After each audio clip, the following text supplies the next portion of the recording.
자, 12월 5일 목요일 오늘 시장은 정말 한 달 동안 풀로 하락하는 것을 완성하는 하루였네요. 그 마지막 날인 한 달째 마지막 날인데 하필이면 또 폭락의 모습을 보였습니다. 11월 6일부터 하락이 시작됐고요. 이번 하락 파동은 진짜 이렇다 할 반등 없이 한 달 내내 하락 방향으로 움직이면서 오늘로써 한 달이 종료가 됐는데 어, 마지막 날까지 폭락을 했습니다. 제가 제시해드린 이 구간을 이탈을 했어요. 뭐 진짜 어, 제 생각보다도 오버스럽게 떨어지긴 했습니다. 뭐 이때도 그랬는데 오버스럽게 떨어진 날이에요. 어, 근데 더 열받는 것은 열받는 거죠. 열이 받을 수밖에 없어요. 왜? 오늘은 오늘은 사실상 어제와 다르게 글로벌 증시는 양호한 날이거든요. 전체적으로 오늘 시장은 트렌드는 해외 시장 전체 글로벌 전체 트렌드는 오늘은 플러스예요. 어제도 그렇게 생각을 했었고 오늘은 플러스 나오는 게 마땅하다.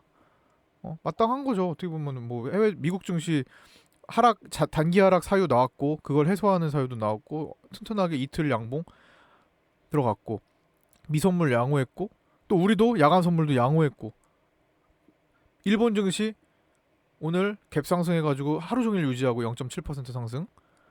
그다음에 중국 증시 오전 상승, 점심시간 쉬고 오후도 상승 지금 1% 방향으로 계속 올라가고 있어요. 그다음에 홍콩 항생 0.5% 이상 다 상승하고 있고, 그다음에 대만 0.7% 이상 다 상승하고 있어요. 아시아 증시 휴장인 국가들 빼고 다 상승입니다 오늘. 우리나라만 제외하고요. 화가 나죠. 어쨌든 이 사유를 뭐 이런 거 다 떠나서 그냥 기분이 안 좋은 거죠 당연히. 뭐 주식 하시는데 우리나라만 왕따 증시에 우리나라만 떨어지고 있으면 기분 좋을 분들이 어디 있어, 그렇죠? 어쨌든 그런 날이었고 어 생각보다 일단 거칠게 떨어졌어요. 근데 이 이유를 뭐 간단히 살펴보자면 정말 많은 이유를 갖다 붙일 수는 있을 겁니다. 일단은 어제 저녁에 나온 북한에서 미국을 향해 얘기한 거 있죠. 미국이 처음에 일단 먼저 북한이 일단 상기를 시켰잖아요. 북한이 이러한 거 있다. 나 좀 봐달라.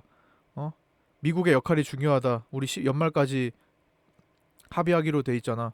나 좀 봐달라.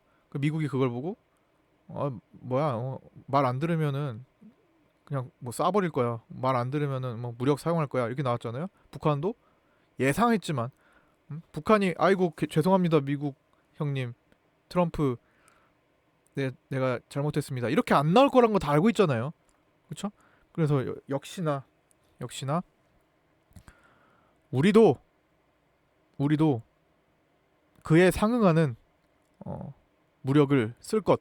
뭐 이런 식으로 맞대응을 하면서 어떻게 보면은 예견된 하락이긴 했는데 그럼에도 불구하고 전체적인 글로벌 트렌드가 있기 때문에 오늘은 그래도 반등일 가능성이 높다라고 했지만 아침만 반짝이었습니다. 아침에는 그런 생각이 맞아 떨어진 거죠. 그래서 사실상 어제 빅텍을 관심주로 잠깐 놓고 취소를 했거든요. 오늘 아침에 야간 선물을 보고 아침에 그냥 결정을 한 거예요. 이거 아니다. 빅텍을 매매하는 건 아니다. 야간 선물은 무난하게 어제 나온 얘기를 무난하게 덮었으니까. 그러나 역시나 갭만 뜨고 하루 종일 또 떨어지는 뭐 그런 모습을 보였습니다. 여기에 더 할 수 있는 내용들은 많이 있죠. 지금 계속 지금 누적된 내용과 방위비 문제, 트럼프가 지금 나토 회원국 상대로 어, 얘기를 한 게 있잖아요. 동맹국들 들어라. 방위비를 더 걷어야겠다. 우리 미군이 지금 주둔하고 있는 국가들 미군의 급여를 올려줘야 되겠다. 방위비를 올려라. 말을 안 들으면 무역 보복을 하겠다. 관세 보복을 하겠다. 지금 이렇게 나오고 있기 때문에 가장 타겟이 되고 있는 그 많은 동맹국들 중에서 가장 타겟이 되고 있는 게 우리나라잖아요. 방위비 문제가 가장 중요한 국가이기 때문에 그래서 그거 영향으로 좀 빠진 것도 있고 여러 가지가 너무 복합적으로 작용하고 있는 것 같습니다. 정치적 불안감도 포함되어 있는 거고 경제적 지표 불안감, 경제적 지표도 말을 해주고 있는 거고 신용 잔고 코스닥은 뭐 개인들이 많이 샀지만 그 산 것에 비해 신용 잔고가 그렇게 폭발적으로 늘지는 않았어요. 그러나 코스피 쪽은 신용 잔고가 높기는 높은 상황입니다.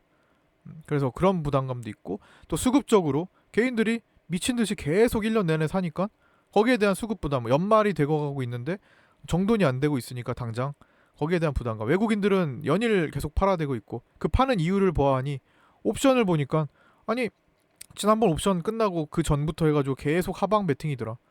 막판에는 좀 바꿔줄 줄 알았는데 이제 바꿀 수 없을 정도의 스케일이 커져버려가지고 하방이더라. 그럼 뭐예요?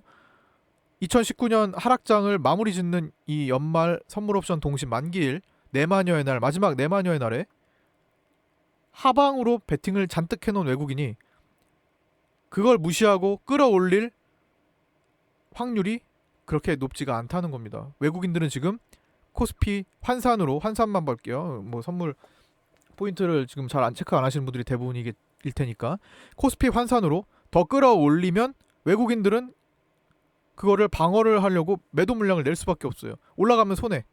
외국인들은 내려가는 게 더 좋아요. 지금 당장은 나중에야 이제 그게 다 끝나면은 올릴 수 있겠지만 지금은 외국인들 입장에서는 내려가는 게 더 좋아요.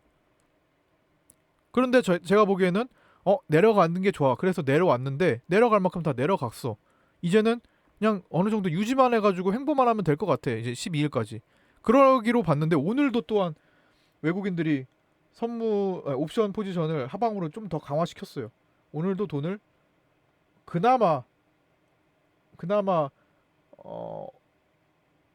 전일보다는 조금 덜한데 그래도 오늘도 하방으로 조금 강화를 시켜놓으면서 여전히 하방 압박을 오늘 받은 겁니다. 그러면은 언제 풀리는데? 말씀드렸잖아요. 12월을 반으로 쪼개면 15일인데 15일은 일요일이에요. 14일 토요일, 13일 금요일, 12일 목요일이네요. 12일 목요일이 선물 옵션 동시 만기일이네. 그때까지 외국인들은 우리나라 주식시장이 안 오르길 바래요. 쉽게 못 올라간다는 거죠. 12일까지는 만약에 그냥 하방에서 논다 치면 그 뒤로는요. 많이 떨어졌으니까 리바운딩이 나올까요? 일단은 지금까지 악재가 너무나 노출됐으니까 하나씩 주워 담을 수 있다라고 보는 거고 지금 트럼프는 어쨌든 방위비 문제를 이렇게 전 세계적으로 하나하나 이렇게 다 건드리는 것은 무역 그 관세 얘기도 그렇고 건드리는 것은 미국 입장에서 자국의 이익을 일단 최대한 챙기려고 하는 거잖아요. 트럼프 특유의 어떤 사업적 마인드가 들어가는 거니까 그걸 이용해서 그러면 거기에서 일단 표심을 확인하는 거일 수 있습니다. 이제 내년도 선거를 위해 표심 테스트를 한번 해보는 거예요. 최대한 자국의 이익을 위해서 한번 왕창 한번 해보고 보는 겁니다. 근데 이렇게 무조건 여기저기 공격해가지고 만든다고 뭐 미중 무역 분쟁도 그런 거였잖아요. 미중 무역 전쟁을 했을 때 중국만 피해를 봤을까요? 미국도 피해를 봤을 거예요. 다 똑같진 않지만 다 둘 다 어느 정도의 피해를 다 본 겁니다. 둘이 싸우면 둘 다 아파요. 둘 다 치고받으면 둘 다 아파요. 그렇죠? 한쪽이 먼저 선빵 날려요. 이쪽도 보복을 하겠죠. 어쨌든 둘 다 피해가 생깁니다. 한일 무역 분쟁 때도 언론에서는 뭐 유니클로 어쩌고 막 했잖아요. 결국에는 그렇게 이용 안 하는 곳에 있는 직원 보아하니 우리나라 사람이더라. 결국에는 누군가 우리도 약간 피해를 감수를 한다는 거예요. 일식집 우리나라 사람들이 운영을 해네. 근데 괜히 매출 감소를 겪었어. 그래 뭐 좋다 이거예요. 근데 어쨌든 간에 싸우면 양쪽 다 피해를 입는 건 맞습니다. 지금 미국도 그런 걸 테스트를 하고 있을 겁니다. 미중 무역 전쟁으로 트럼프의 지지율이 어떻게 움직였는지를 좀 보고 미국에서는 피해가 어느 정도로 있었는지도 보고 그다음 지금 여기저기 건들면서 반응도 살펴보고 지금 재선을 위해서 지금 뭘 하고 있는 거잖아요. 항상 트럼프는 지금 1순위가 미국을 위해서 뭘 하다 보면 나의 표심을 얻을 것이다. 그러나 그게 안 되면 어떤 조치를 취해서라도 재선을 위해서 움직일 거다라는 게 지금 너무나 행동들에서 드러나잖아요. 재선 욕심이 엄청나게 많은 사람이라고요. 가장 지금 역사적으로도 가장 많은 사람일 겁니다. 재선 욕심은 역사적으로 봤을 때 미국 대통령들의 역사를 봤을 때 그렇기 때문에 미증시도 중요하고 미증시는 지금 계속 살아 움직이기 때문에 이걸 계속 하는 거예요. 이렇게 지금까지 했더니 미국 증시는 여전히 신고가잖아요. 이거 되게 자랑스러워하잖아요. 트럼프의 가장 자랑이 지금 미증시잖아요. 미증시는 다른 어떤 국가에 비교할 상대가 없다. 최강이고 여전히 신고가를 찍어가고 있다. 되게 자랑스러워하잖아요. 미증시 걱정할 건 없어요. 어떻게든 그 힘을 가진 사람이 그걸 위해서 뭔가를 할 테니까 지금 계속 병 주고 약 주고 병 주고 약 주고 하면서 시장 끌어올리는데 도움을 준 거예요. 그런 것처럼 해서 작년에 미중 무역 전쟁이 정말 그걸로 인해 크게 무너질 것처럼 만들어 놓고 12월까지 떨어져 놓고 다시 신고가 가는 것처럼. 그래서 어쨌든 지금 정치적 테스트를 하고 있는 거라고 본다면 어차피 미국도 피해가 생길 것이고 미국에서 반발하는 층들이 좀 생길 겁니다. 결국에는 어느 정도는 걷어들일 가능성이 높아요. 막 벌려놨던 일. 제가 항상 말씀드리는 거. 그게 언제냐가 문제인 거죠. 당장 할 필요는 없어. 당장 지금 테스트 구간이니까. 내년도에 거두어들이든 어쨌든 선거 전에 거두어들일 거라는 거죠. 벌려놓은 일을 마무리를 지어야 재선이 될 거 아니야. 아니면 임기 뒤에 이거 일 처리를 할게요. 이거 선거 당선 안 되면 소용없는 거잖아요. 그래서 요즘같이 시장이 이런 악재들을 맞이하면서 떨어졌던 부분에서 어떻게 해야 되냐 싶을 때는 내가 지금 할 수 있는 일이 뭔지부터 생각을 해보세요. 만약에 내가 지금 보유하고 있는 거를 그냥 이 시점에서 다 정리를 하고 다시 시작하는 게 낫겠다. 이게 가능하면 뭐 진작에 써야겠지만 가능하면 조금 상황 봐가지고 그것도 과감하게 실행하는 것도 사실은 나쁘지 않아요. 근데 일반적으로 그게 잘 안 돼요. 지금 하락장에서 줄줄줄 새는 종목들 보유하고 있는 거 있으면 그런 것들 정리하고 다시 깔끔한 시장에서 그 올라오는 시장에서 시작하는 것도 사실은 트레이딩 관점에서 나쁘지 않습니다. 다만 이게 심리적인 고통을 따른다면 조금 보류하세요. 심리를 내가 이겨낼 수 있는 사람이다. 그게 훨씬 낫다라고 생각하면 과감히 그것도 좋습니다. 그 다음부터 행해지는 것들만 하면 되니까. 그런데 나는 도저히 이거 안 돼. 그거를 스트레스를 받아가면서까지 굳이 그렇게는 하지 마세요. 그게 오히려 더 스트레스가 크다면. 왜냐면 시장이 고점 부근에서 떨어지는 초반 단계가 아니기 때문에 어지간한 개별 어지간하게 망가진 그 이탈 종목이 아니라면 살아난다고요. 그러니까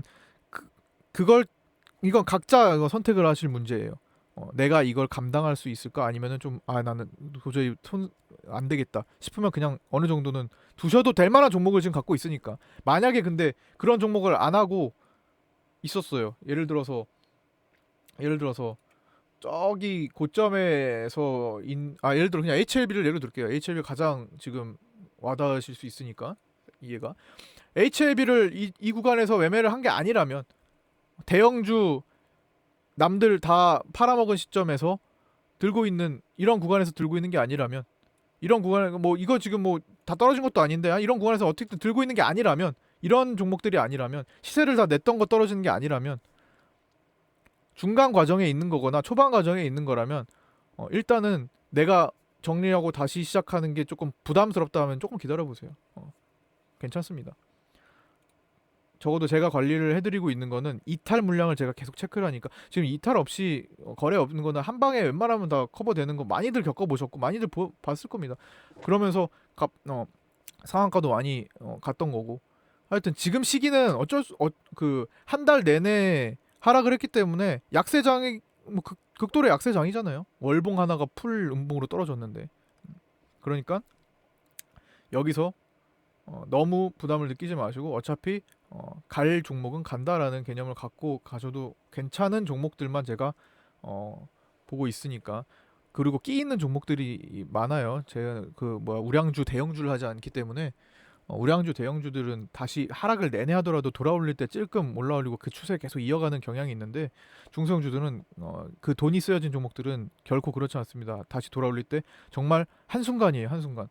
그럴 수 있는 종목들만 선별해서 남겨져 있는 거고, 혹시나 그렇지 않더라도 그런 종목들이 생기면서 커버를 칠 수 있기 때문에, 그러고 나서 압축해서 나갈 계획을 제가 다 잡고 있기 때문에 어, 일단 본업에 충실하시면서 기다려보세요. 지금 시장에서는 그걸 막 억지로 이겨내려고 막 하는 그런 것도 사실은 오히려 꼬이게 만들 수 있어요.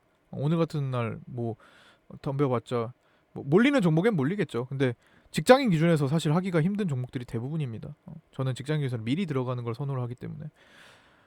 어쨌든 오늘 해외 증시는 다 올라갔는데 우리 증시만 거꾸로 가서 좀 속상한 날인데, 어, 오늘 받은 스트레스는 다 오늘 다 해결을 하시고, 이제 12월 12일 옵션 만기, 선물 옵션 동시 만기일이 끝나면 좀 정돈된 시장을 보지 않을까 말씀을 다시 한번 드리고요. 네, 나머지는 뭐 오늘 뭐 제이테크 솔루션 뭐 이슈 그 종목, 어제 야간에 이제 제이테크놀로지 정리매매 특강 방송을 했죠. 유튜브에 다시 올려드렸는데, 어, 정리매매가 뭔지서부터 해가지고 정리매매를 어떻게 활용을 할지, 또 확률을 어떻게 높일지에 대한 내용들이 담겨 있으니까 안 보신 분들은 유튜브 가서 찾아보시고요. 음, 제이테크놀로지는 이제 4일차로 접어들면서 점점 약세로 들어갈 겁니다. 휴지가 점점 되어 가겠죠. 어쨌든 자, 오늘 여기까지 마치도록 하고요. 정말 이런 막장 장세에서 고생 많으셨습니다. 내일은 뭐 한 종목이 하나 강하게 좀 튀어 올라가기를 바라면서 여기까지 마치도록 하겠습니다. 수고하셨습니다.